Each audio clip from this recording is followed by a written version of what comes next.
thank you very much for time shifting with us. We thought getting a little further away from the holiday weekend was a good idea. I'm joined this evening by Kathy Meis. She's the CEO of Bublish. They've got a fantastic service for self-published authors, although certainly tonight we won't be talking about that very much. We want to make this much more about marketing and social proof, and Kathy's going to walk through all of that. I'm going to ask her a few questions.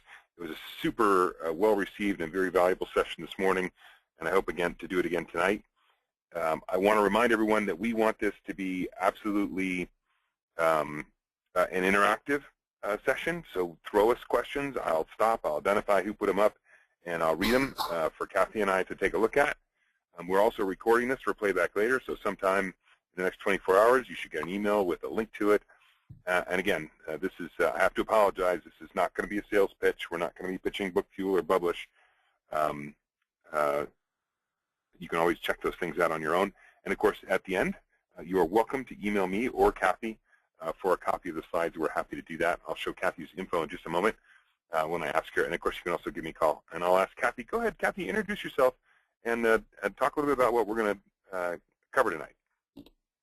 Hi. Yes, thanks for having me, Bill. I'm really excited to be here and meet your community. Had a really nice time with them. Great questions in the first session, so looking forward to more.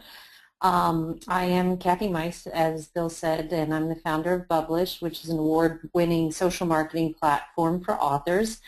I've been in the media and publishing industry for more than 20 years, even though I'm only 20 years old. Yes, I promise that.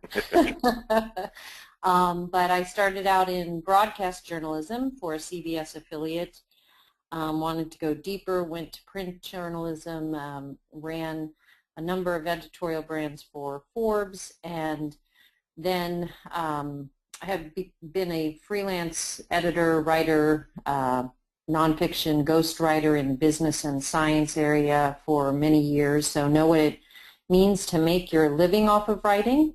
And also a founding partner of PubSmart, a conference here in Charleston that was launched, and Bill was here, got to meet him in person last April, and speak frequently on the subjects that we're going to cover today, travel around. Last gig was at BEA and You Publish You. And yeah, please don't ever hesitate to email me at kathleen@bublish.com if you have questions. Happy to help. There's a lot to learn in the area of marketing, and that's what Bill and I are here to help. Kathy, I have to say that PubSmart Con in Charleston was great. There was a lot of really valuable stuff there for self-publishing authors.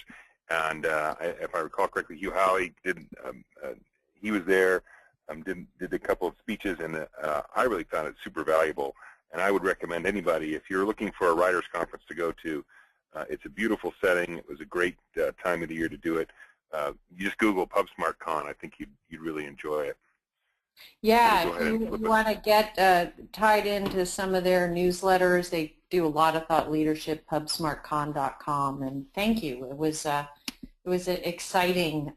You know, our goal was to really build a conference that spoke to authors as publishers, and you know that's kind of the goal here tonight too. You are all creatives and you want to make money off of your books and, you know, grow a business and be successful, and a big part of that is marketing. So Bill and I are just going to talk about a particular type of marketing that is really has a great opportunity for authors just getting started, social book marketing.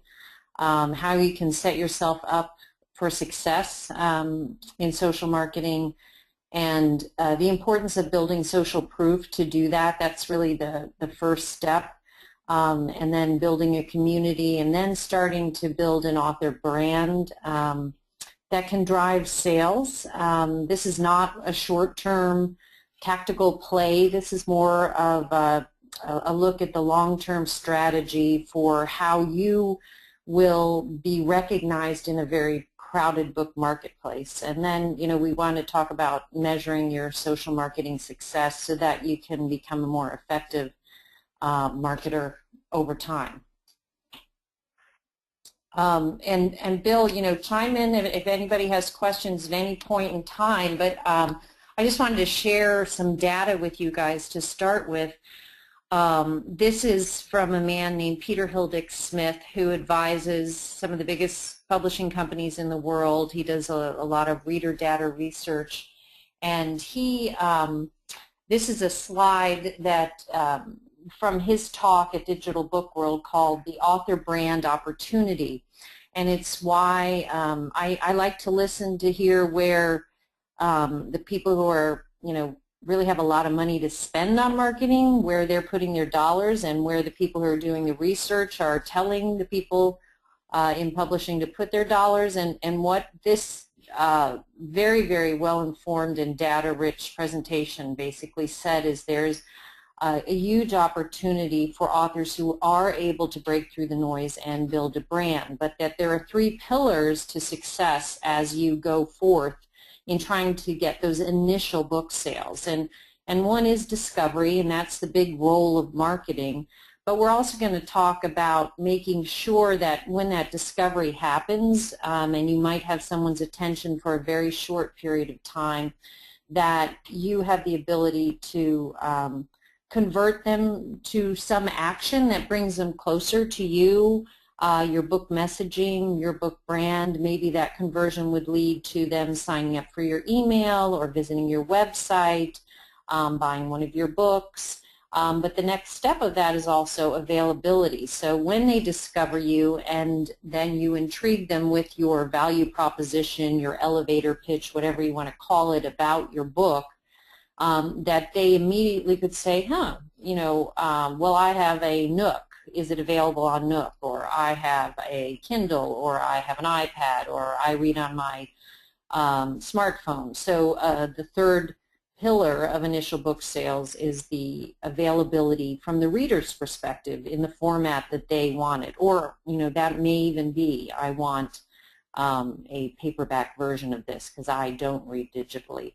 So this very smart man has put together this great slide. I think it's something, as we talk about all of these things, that you need to constantly think of those 3 things that are in the reader's mind. So discover, and then the ability to take an action based on that discovery, to explore your brand message that we're going to talk about, and then the ability to actually buy the book. Yeah, I'd say, Kathy, that availability seems now for self-publishing authors to be pretty easy. I mean, I know that publishing is not just clicking a button, but uploading to 5, 6, 7 sites to cover the North American market is now attainable for just about anybody with any quality book. And discovery is what I hear authors spend a lot of time worrying about. You know what I don't hear authors spend a lot of time on is this concept of, is the book idea interesting enough to buy? In other words, when I read the description, when I see the book trailer, when I hear about it described by someone else, does it grab me? Is there an emotional question or tug there? And I'd like to, as we go further through here, I'd like to maybe touch on that a little bit, because I don't think it's an area where authors give their book marketing enough thought. Mostly they spend time on the anxiety of, do I have enough Twitter followers and enough Facebook likes, and not so much on the, once I get that awareness, will people find my take on Alien First Contact, or my soup diet, or whatever my prescriptive nonfiction is, will they find it compelling enough to buy? Yeah. Maybe that has to do with who your target, maybe that comes through when you're doing your target audience research.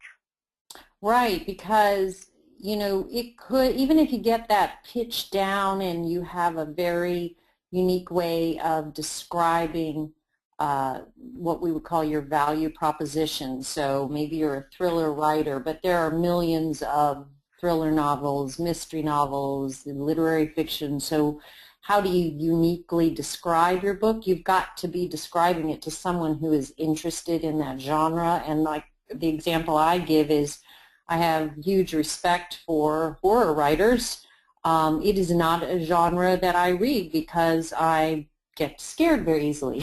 I don't see scary movies.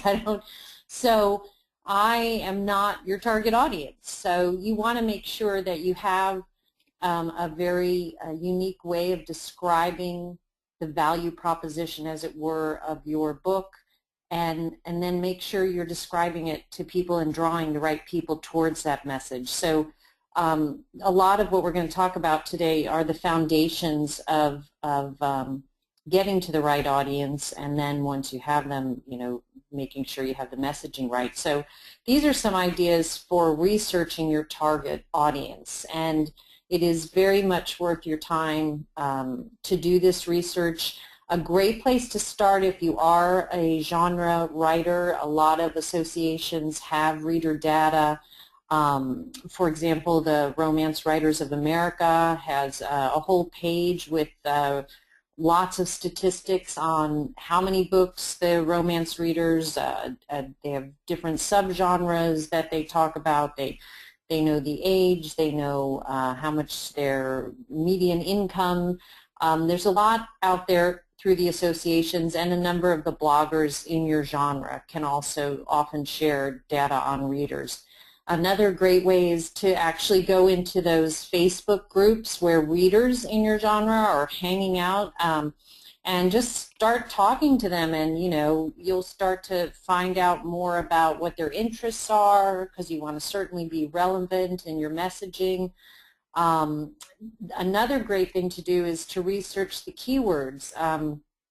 For example, thriller versus mystery versus, you could basically look in a genre and start to see what keywords are popular on a free site called Google Trends. And I think it is google.com/trends. But just go into Google and search it. It's a free site. You can compare all kinds of keywords. So what you think readers are using as search words or search phrases, start there, compare them, and then once you've discovered the more popular ones, go on to a place like Twitter and put in the keyword there with the pound sign in front of it, because in social media a lot of times these keywords are hashtags, and that's what a hashtag is, and it's a way of categorizing things by topic or conversation. The next thing is to follow reviewers in your genre and key influences who are targeting the same audience as you. I did say as a tactical question that came up this morning, they were like, well, how would I get more readers? Well, a great way to go in is if you know someone in your genre who has, 40,000 followers. So go and listen in on that stream and see how that writer is talking to their audience, and then click followers, so the people that are following this person, and choose, 10 every day to follow yourself and start engaging with them, and they're probably the same readers who would be interested in your work. Again, in order to be part of that conversation in social, you need to create a lot of content. This could be anything from a tweet to a post to a blog post. On Bublish, it would be a book bubble, and start to see what resonates.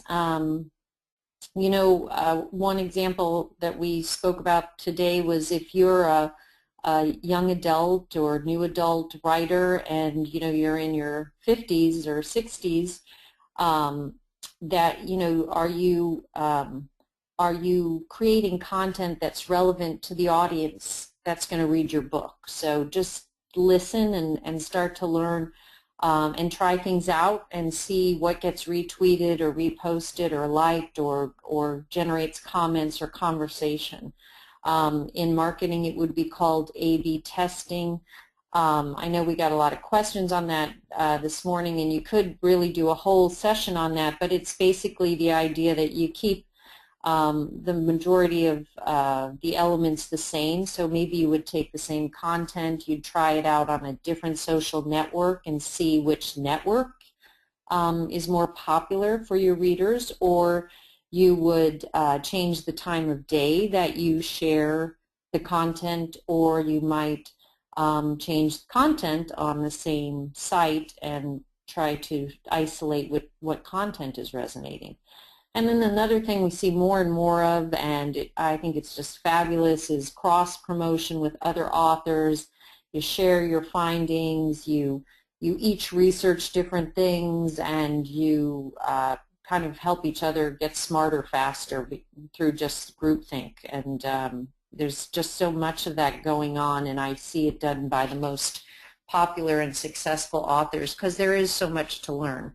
Divide and conquer, as we say. Mm-hmm. Now, Ann's got a question for us. She says, can I make my communications page the Amazon page where most people would buy the book? Though I have a website, most people will find my book on Amazon. I'd like your take on that, Kathy. My take is that Amazon does have an Amazon author page. And yeah, I can do things on that Amazon author page, such as link my Twitter stream. I can link my blog to it. It has its own set of forums where people can come and ask questions to me as the author, where I can answer them, and fans can jump in too to make comments. And of course, on the Amazon author page, someone can click the follow you button. So as Amazon decides to market new stuff about you, they'll know that they have a ready-made target audience for you. So that's how I know you can do it on the Amazon author page. But I would still recommend to Ann and everyone else, I would still recommend working on your own author-owned page, because you own it. No one can do anything to it. You control it. What do you think, Kathy? I completely agree. Buy your domain of your name because you want to build a brand around your name, or get as close to it as you can. So, you know, author Kathy Meis or author Bill Van Orsdal, try to own that domain for so many reasons. You know, a perfect example is with Facebook, the way that they change their algorithms. So a lot of people use Facebook as their social hub. Well, Facebook, you know, can change the rules at any time, as can Amazon. And I also believe, you know, having the ownership and the ability to just, as you grow and you can invest more in your website and your brand evolves, you have a lot more flexibility because it's a page and a platform you're building. So it should really be the center of your hub, whereas you're always going to be constrained in these other environments by what is, you know, available. Yes, be on all of them, but I'm a huge believer in the importance of a website for authors. Yeah, I would. It can be tough to pull off, but in a perfect world, you're driving interest and attention to your author anchor website, and it updates through plugins and other technical tools your social media sites, and you use those social media sites as a funnel back to your author site. But wow, that's getting, you know, we're getting a little far down the road there. But yeah, the data too, Bill, I would just insert that, you know, these platforms share only the data that they want you to have, and when you have your own website, you can connect it and gather all kinds of interesting information about where people are coming from. You know, Amazon is not going to tell you that. You can, you know, build in plugins to capture emails, and then you have that email list to grow your audience for the long tail market, which means, you know, we're not constrained by bookshelves anymore. So you want to have a relationship with these people for a long time, and that does take having a hub that is under your control. Yep, and we've got a question from, I hope I'm getting the name right, Yehudit, and the question is, what tips do you have for young authors? My first tip would be, if you're a young author, especially if you're writing to the YA audience, to the young adult audience, tap into the power of your target audience's affinity for social media by being active on social media yourself, And back to what Kathy just said, when you build your Author Anchor website, you are going to start asking for emails to build a permission-based email list so that you can keep those potential fans engaged and give them a reason to buy your book. Kathy, for a young author, what do you say? Oh, yeah. I mean, you are the most connected generation in the history of mankind. So build off of that is just a gift, and make sure that you make the people who are following you aware that you are an aspiring writer. I'm not sure if you published your first book or you're writing it or it's just something you see down the future, but this is all about letting people know that writing is part of your journey and sharing those stories and pulling them into that story of your writing career, because gosh, 20 years from now they could be the one helping you launch your 5th book because they were there at the beginning. I mean, it's great.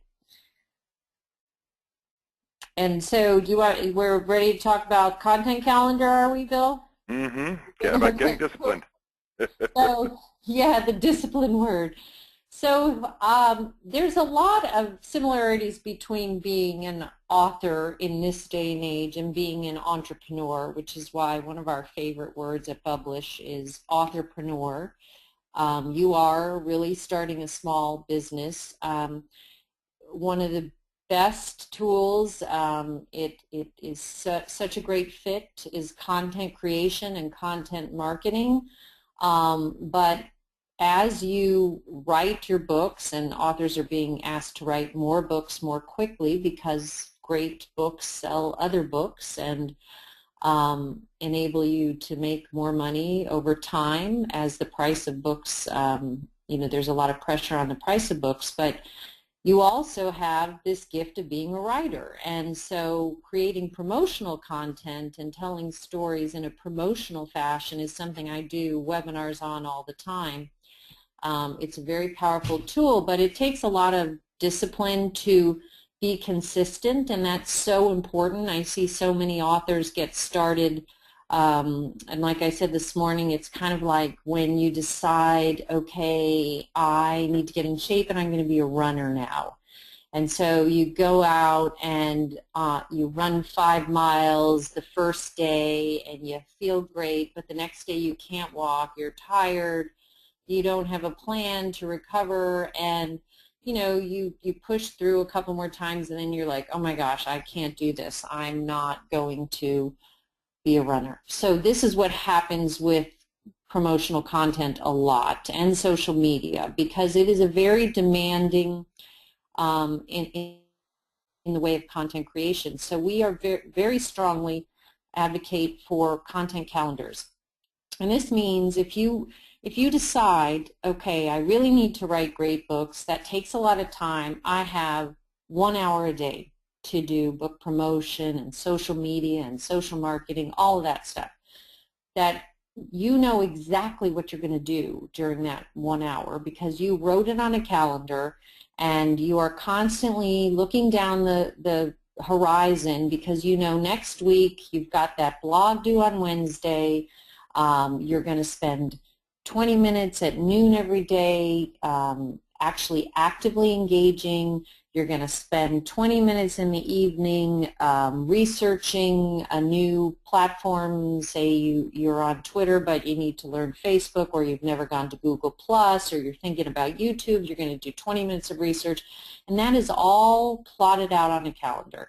And it's really all about making this sustainable for the long term, and carving out the amount of time that's reasonable within the constraints of all of us have crazy lives, and then committing to that calendar and saying, these are the topics I'm going to talk about, or I'm going to share every Tuesday. It's going to be visual, so I'm going to take some pictures on the weekend and I'm going to share pictures on Tuesday and Thursday at 8 o'clock. And there's a lot of tools. Hootsuite came up this morning, which is a free tool that you can use to actually schedule some of the content. And I am a huge believer that, you want to be front of mind and you want to share interesting content, but you can't be on social media all day. So have times when you're engaging, when you're talking, when you're learning, and have other times where you have things posted and automated. And Hootsuite is free for the basic plan, and it's an extremely powerful tool, and it has analytics, which is going to start to show you, what's resonating.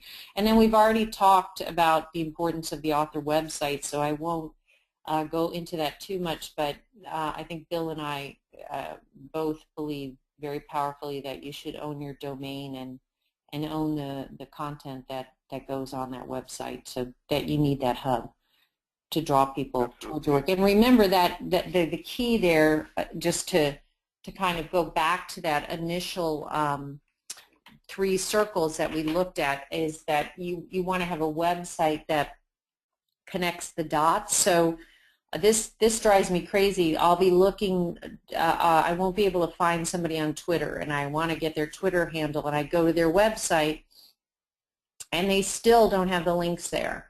So you should have front and center how to follow you with one click. These are all plugins that can be put on your website very easily. How to get to any place I want to go to find you, because say I hang out on Google+, that's where I want to find you. So have that connecting the dots. Make sure there's an about you so they can learn more about you. There's a nice picture. You're a human being.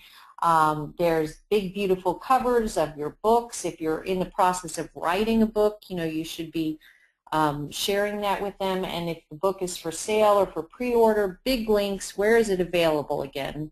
So that all the pieces are there. And finally, the ability to then join your email list, or follow your blog, or sign up for your newsletter. So that on WordPress, which is a very popular site, is again a plugin. And I forgot to say this morning, Bill, but that same plugin is available on Facebook. So if you're in the process of building your website, you can put that MailChimp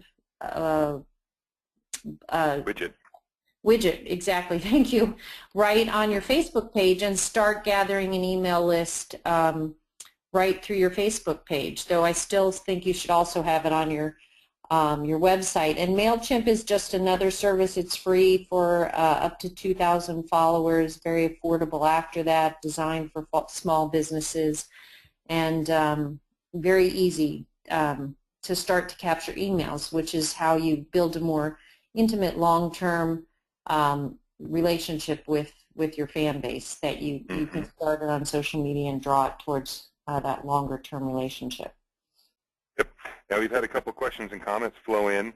The first one's from Yehudit, and she says, "Are writing clubs a good idea to join?" I'm not certain if we're talking about critique groups or something else, but I would say that any group that keeps you motivated to write and to keep producing output can't be all bad. What do you think, Kathy? Yeah, and again, if those groups are also willing to kind of share what they're learning on the marketing side, the more information you can gather from many minds, I think it just helps. And it can be kind of lonely and overwhelming. So as long as they're supportive and you're getting out of the group and giving to the group in a way that's effective for you, I think it makes sense. Great. We've got a comment here from Ann. She says, "I realize Google is supposedly good, but I find they're too much in my face and difficult to make corrections. Safari doesn't like Google, and most times won't open the Google page.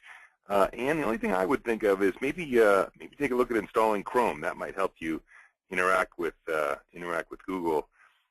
Renee Bates has a question. She says, "When you write your novel, should you go ahead and get it copyrighted? I've written my first novel, but haven't taken any legal step to get it copyrighted yet." And Renee, the short answer is that as you write your novel, you are literally activating the copyright provisions of the U.S. Constitution, assuming you're in the United States, and so your work is protected. Registering your copyright at copyright.gov gives you some additional statutory protections then the bottom line, the recommendation, the best practice recommendation is every author should copyright their book, that is, register their copyright with the U.S. government at copyright.gov within 90 days of publication. And of course, the reason, as I said before, there's some statutory protections, the most important of which is statutory damages are, I think it's $150 or $115,000 per infringement. And all that really means is you can get a contingency lawyer to take your case if infringement occurs. And then, Kathy, would you add anything to that? No, I mean, I would just say that I also would suggest an ISBN. I don't know how you feel about that. It's not exactly copyright protection. Everything you said I agree with, but I also think it gives more validation and the ability to track, and it is then registered with the Library of Congress as additional protection. It also helps the entire independent universe of authors understand, because I know a lot of people aren't buying ISBNs because they're expensive, but it helps us get statistics for this very, very large group of writers. And when you don't participate in the tracking system, it's harder to get that data. Yep. We give them away for free to any author that wants to work with us. Okay, Renee also says, should you do a website with only one book, or should you wait until you have at least 3 books out first? My short answer is, and I bet Kathy will expound on this, is you should build your website as soon as you want to start building your author brand. And frankly, that might be before you even finished your first book. What do you think, Kathy?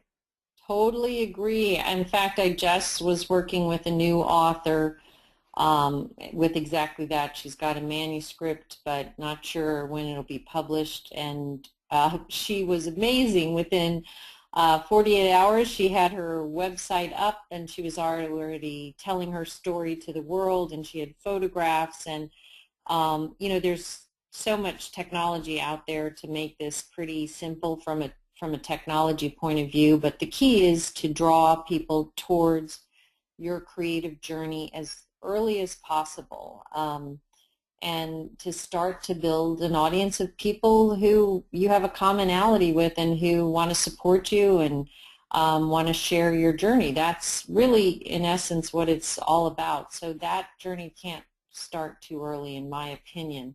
That's a little different than thinking about how you're going to launch your book. So there are campaigns that should go along with that, and starting 9 months, 6 months before the actual launch. But the concept of having a hub for yourself and telling the world, I'm an aspiring writer, that journey, I think, can't start early enough. Mm-hmm. Karen Hughes has a question for us. Can you talk about Creative Commons and content and what to watch out for? So Karen, I think you're talking about Creative Commons licenses. So I can think of 2 avenues to answer your question. One would be, what about using Creative Commons licensed material in my books? And the other would be, what about releasing my book under a Creative Commons license? I am not an expert in either, but I do, if I recall correctly, I think there are a couple of Wikipedia pages that give a pretty good layman's term view of how and when you'd want to use them in both directions. Do you know more about that, Kathy? I don't know a lot about the legal, but it is, in my opinion, one more reason to, make sure that you have a website, so you do have control of that domain, and should anyone challenge your authority to write something or copy something, you have this hub to show that you have been writing on this particular topic under this particular name, that there may be a title associated with that content, but there's no doubt what I've seen in my journey just as a writer myself is that there is so much more gray area than there has ever been, because our content is all over the place, So, and just, be careful, like when we created our terms of service, we were extremely careful and had a reporting mechanism at Bublish should people try to upload other people's content and pass it off as their own. So yeah, you just have to, it takes time to read the terms of service, but when you are posting content to other sites, understand how they view your rights to your content. You will sometimes be surprised. Yep. Let's move on to social marketing. Yeah, so, just getting started, and of course, I'm not quite sure where everyone is in their journey, but a great place to start on social marketing is with listening, and if you've started and you're frustrated or you're not growing an audience or they're not engaging with you, just go back to these basics of really listening. And again, if you can find some key influencers in your genre who are doing a great job of engaging, listen, watch, engage. There's also a lot of great, if you're nervous to go ahead and get started engaging, there's lots of great chats on Twitter. There's lots of groups on Facebook and on Google Plus where you can go and start talking just with other writers to kind of get a sense of how that all works. Then you want to start to attract those types of readers after you've researched them and you start to find out where they are, what age they are, what they talk about, attracting them towards you. The whole idea of relationship marketing, which is just as changed as the book marketing, as the book industry is in this day and age, that's how much marketing has also changed. And it is very much now about relationships, giving back, growing community. So don't throw tomatoes at me, but when you get started with social marketing, the best thing to do is to not think about selling books. Just in the very beginning, just don't think about the outcome of selling books. Just think about if you went into a cocktail party, you would never say to someone, buy my book, it's on sale for 99 cents or whatever. That's just not how you talk to people. So the same thing with social marketing. Just be a human being, connect, attract, and if you're attracting the right people, at a certain point, they will start to support you if you've drawn them into your story correctly. But it's not going to be successful if you're going to be seen as a spammer, because ultimately if you're talking about price and you're talking about sales all the time, there is a place for it, but if that's your message, then that becomes your brand message, and it's really nothing that's going to distinguish you in this very, very crowded marketplace. So be yourself. Absolutely. Okay, so social proof. Yeah, so this is probably, there's so much opportunity in social, but this is the very beginning. And, put yourself either in the shoes of a reader or someone who doesn't know you. Or when you're approaching someone else, just think always, okay, well, is this person, someone who are they? What do they do? Do we have common interests? Do we have common beliefs? Is there anything inspiring about this person? Am I interested in spending any time? Why do you follow other people? What do they do that inspires you to follow them? So you need to prove that to strangers. And it's all about building trust, and that's why it matters, because when you move social proof to the concept of marketing, you're basically saying, I'm a real person, I have a why, here's why I write, these are my passions, these are my interests. You're going to attract a lot of people who share those common interests, and then, at a certain point they're going to trust you, and then you'll say, hey, sign up for my newsletter. Well, they trust you, and if you value that trust and you don't spam them in the email, then they will, probably buy your book. They will advocate for your book. They will help you grow your audience. They will recommend you to others. There's more fascinating evidence from the research that Peter Hildick-Smith did that the power of brand, so we're going to go there next, but social proof is the first step in building a brand. But once you get to the point that people recognize your brand, the purchase decision once they know you and they've bought one is 15 times increase in their decision to buy your book again. So if you can get that first purchase and even that first connection and then start to have a long-term relationship with this person, it will pay off over time. And so be authentic, be relevant to the audience you want to sell to ultimately and market to and talk to. Be relevant to them, which means understanding who they are and what they care about. Be memorable, which means, you know what, all those quirky things, if you're a spelunker or you're a mountain climber or you're a scuba diver, whatever you are, be a person, you know, be memorable, be who you are, and be present. That is the commitment that you make. That's one of the reasons the calendar is great, because it causes you to actually do something on social media on a regular basis. That's the only way that social media pays off, is by being present on a consistent basis. You cannot tweet or post once a month and expect to grow an audience.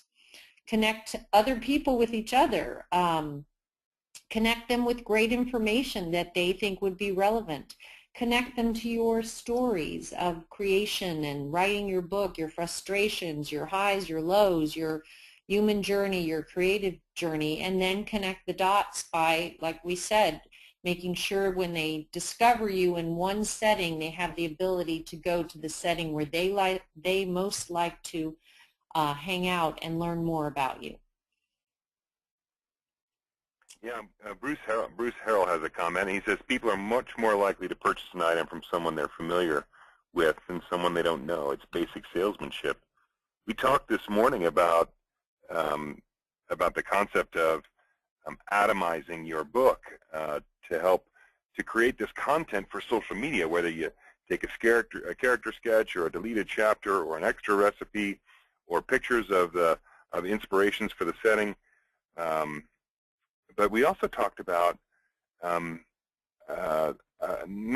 not so important what I had for breakfast as an author, but certainly this, as you said, this human journey that I'm going on, where I found the inspiration, what my progress is looking like, can I get feedback from my potential audience on which book cover seems to be the best. I think those things are attractive as well. Oh yeah, the readers love to have a stake in your journey. It's, you know, really how they become those super fans. At Bublish, the power of that story, we just say, tell us what inspired the scene, and your book bubbles are the way that our authors can share their brand stories. But you know, what inspired the scene, what inspired the character. We even have a tool that enables authors to share these stories right from their manuscripts. And I think this morning I told you about the one author who was saying, do you believe the character in this excerpt that I'm sharing from my manuscript would really fall for this guy who's much wimpier than her? And, you know, so she just started a conversation around that. And, you know, this is an author who, through engagement, I think she now has like 80,000 Twitter followers. So she comes out of a PR background, and she really understands the value of drawing people in, investing them in the story, and they love that. You know, throughout all of eternity, I think readers have always loved to hear the backstory that authors have in creating their characters. You know, it's fun. So yeah, this slide is really about, you know, as social proof, you know, you get that interest, and how do you take that and start to turn it into a brand?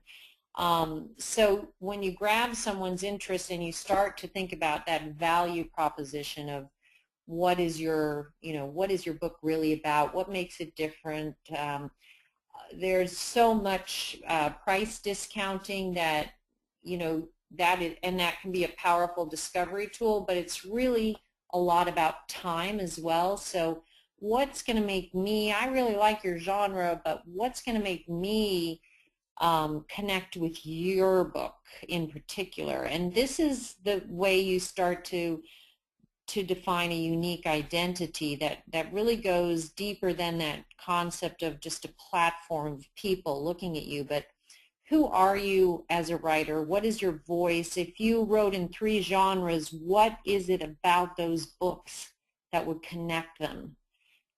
There's something about how you write. There's something about why you write. There's something about the characters you write that you need to really think about, and that's where you go to build that identity.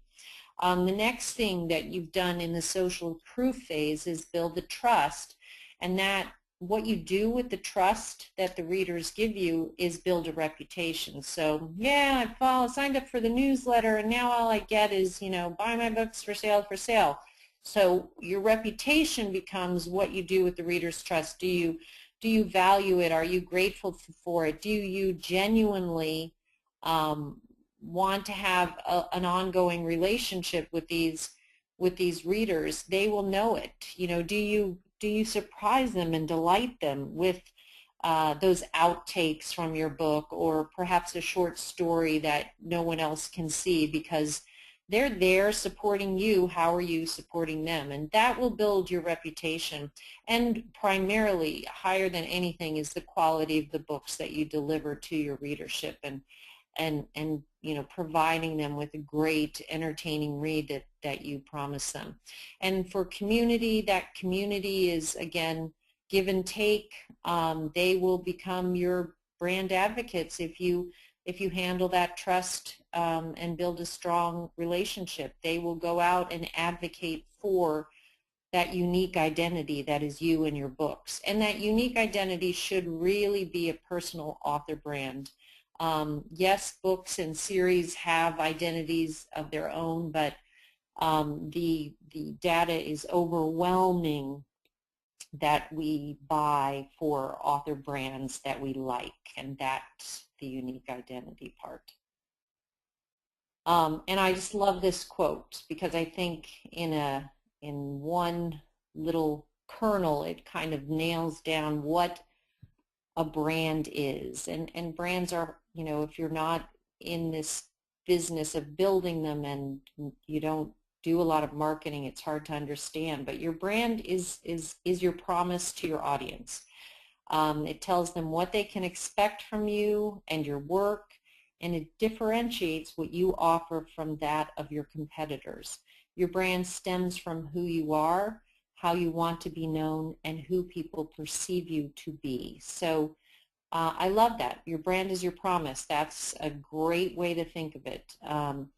What do you promise readers? A thriller that keeps them on the edge of their seats, beautiful sentences that they'll never forget, scenes from, or history. What is it that you're promising your readers, and how do you deliver on that? And it's something you should really, when you get up in the morning, say to yourself, what have I promised readers, and how am I going to deliver on that today? And part of that is even access to you. And just, as a kind of a last thing on building, brand building tips and best practices, again, just to emphasize, like entrepreneurs who create products, your book is a product. We don't like to think of our books that way because we're creative people, but in essence, someone is buying your book, and it is a product that they take, and it has this promise wrapped around it. And if you don't deliver in those pages, no amount of social marketing is going to overcome that. It needs to be well written, edited, formatted, designed to please the audience that you've researched and that you're writing for.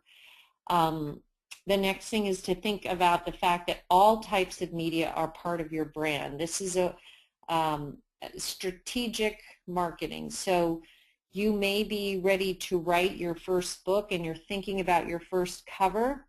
Do not think about that cover in isolation unless you only plan to write one book in your life, because those visual elements, even the smallest things like the font that you choose to write your name in on the front cover, if those are the same over time, that visual cue builds a memorable part of your brand, your color palette you choose for your books. So don't rush in to any media decisions. You know, even the color palette of your website, we should match the color palette of your books, should also resonate with the types of readers. You know, you wouldn't want pink and green in a horror, you know, those types of things. Figure out why you write. Ask yourself the hard questions. What is your promise, your unique promise to your readers, and what differentiates your work? And how are you going to articulate that unique promise that you are making to readers that no one else can make? And that takes, you know, stopping the wheels from turning, and you're not learning Facebook or Twitter, but if you stop and do that work, when you do engage, you will say things authentically in a well thought out way that will then make that a very effective marketing tool for you, the different social media outlets. And then measure the things that you do to find out what's working. I do say one thing that everyone should do is tie their website to Google Analytics. Look, Hootsuite will give you analytics. MailChimp gives you analytics. We have metrics at Bublish to show people what's resonating, because if you can start to look at data rather than just, I think that's working, yeah, let's see, I'll try this, yeah, I think that's working. I mean, your time is precious, so do things that are effective and look at the numbers. That's something entrepreneurs need to learn, because that's how marketing really works. And if you're going to run a successful business, you need to look at the numbers. So look for measurement tools that can help you become more effective. Bruce has got a question for us. He says, how do you feel about positioning statements? And of course, the one that pops to my mind is the one we used to use in graduate school marketing, which was, you know, I write X for target market, Y, and unlike competitor Z, my book does this, this, this, and this, or something similar to that as a guide for building my brand. Kathy, do you have any nifty little positioning statement Mad Libs that you use or recommend? Well, I don't know about positioning, but one thing that we did with our company, I think this is a great thing for writers to do, is call their reader profiles. So for us, they would be target consumer profiles, would be used in other industries. But so sit down, and again, it's always great, instead of, you know, I like the positioning papers, but the reader profile forces you into the reader mindset. So you sit down and you've gathered your information about a reader, and so you might find 3 different personas that you're either coming in contact with them on social media, or you've met them at a conference, or you have seen some data about them, and you literally create these personas of readers that might read your book, and then you say to yourself, how would I engage and delight that particular writer, and where can I find them, and how can I talk to them and learn more about them? And you go through the personas. So I think that's a really interesting exercise for authors to do, put themselves in those reader persona mindsets. Now, Anne's got a question for us, and I'm a little bit familiar with her case.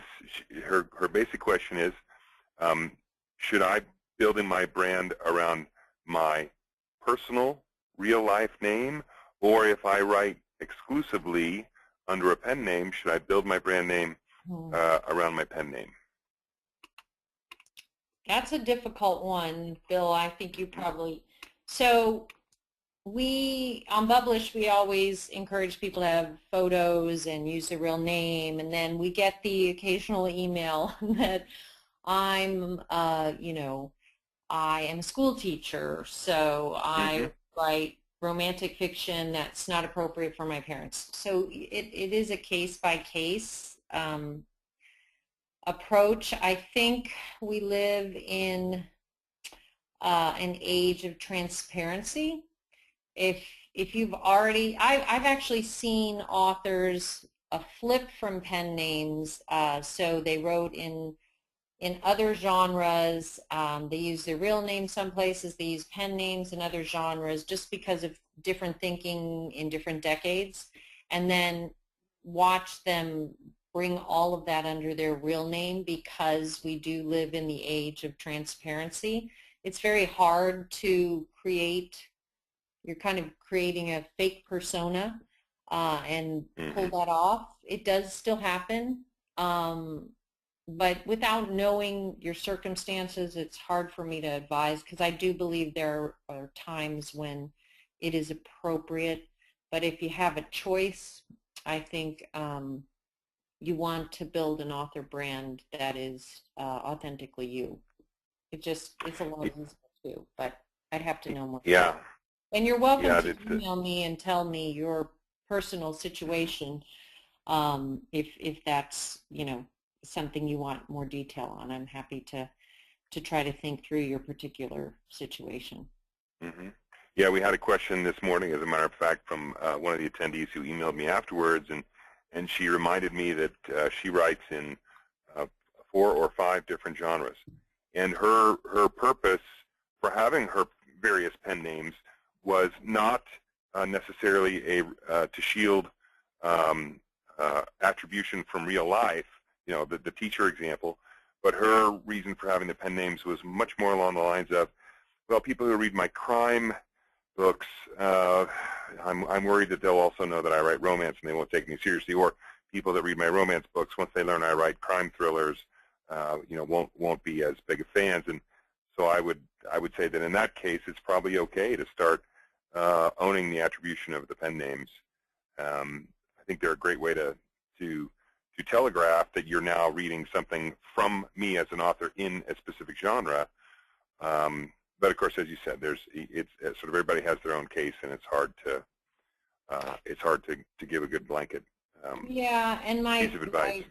My question there is, you basically are, in a marketplace like the one that we're all working in now, like, boy, the power of knowing that you could maybe generate interest in one of your other genres just because you really knew how to describe what it was that was uniquely your voice across all these genres. I think it's a missed opportunity, but I understand where it came from and I know the history there, but my advice now is build one really strong name, and there's so many authors writing in numerous genres now. I don't think that we are constrained the way we used to be when everything happened in shelves. So,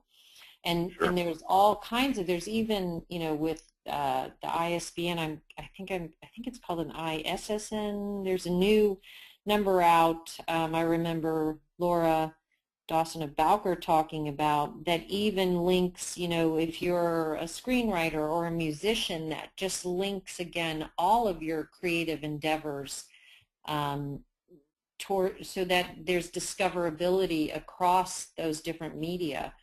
So to me, I think that's the future, is discovery in one place. Gosh, I love how this person writes, or I love their music, and it's a way to enter into their world of creativity and try some other medium or genre that they write in. Mm-hmm.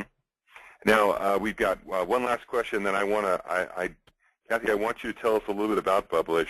I know that the tool and what you are doing is very cool and addresses many of the needs that we've outlined tonight. But let's take this one quick question from Yehuda. Is fantasy mythology a genre? And I would say that at the very least, it's a genre mashup.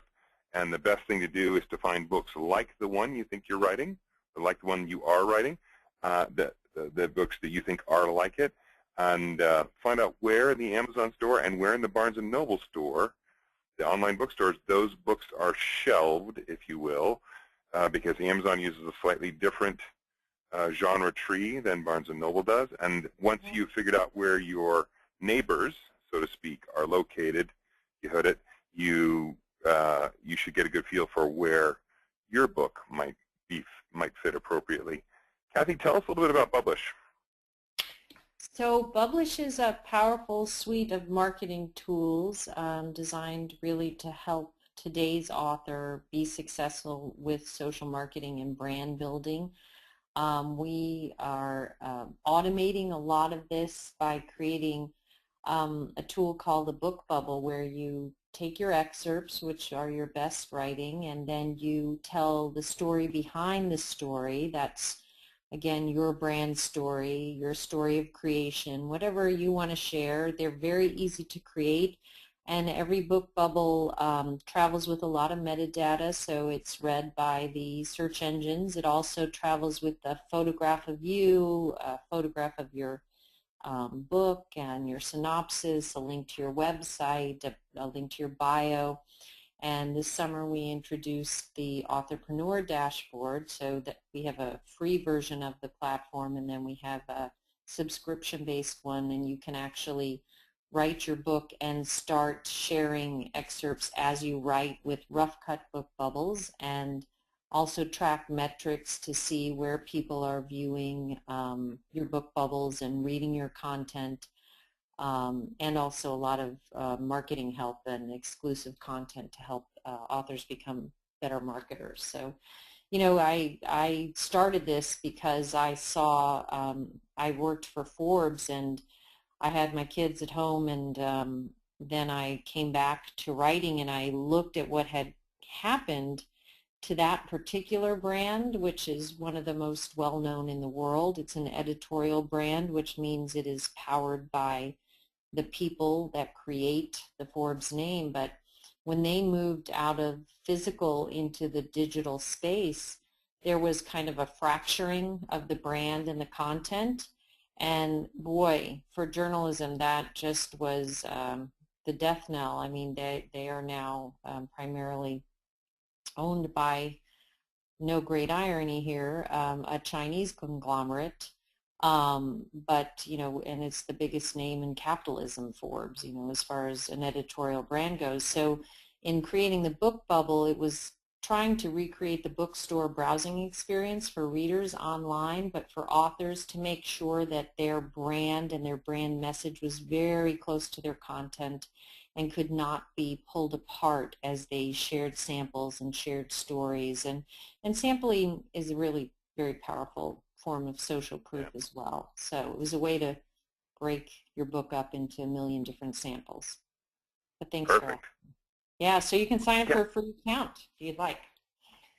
Sounds great. Kathy, thank you so much for joining us. This was a great session, just as great as this morning's, I think, and I really appreciate all of your wisdom. And I think there's clearly some great actionable items in here. I hope everybody enjoyed the presentation tonight.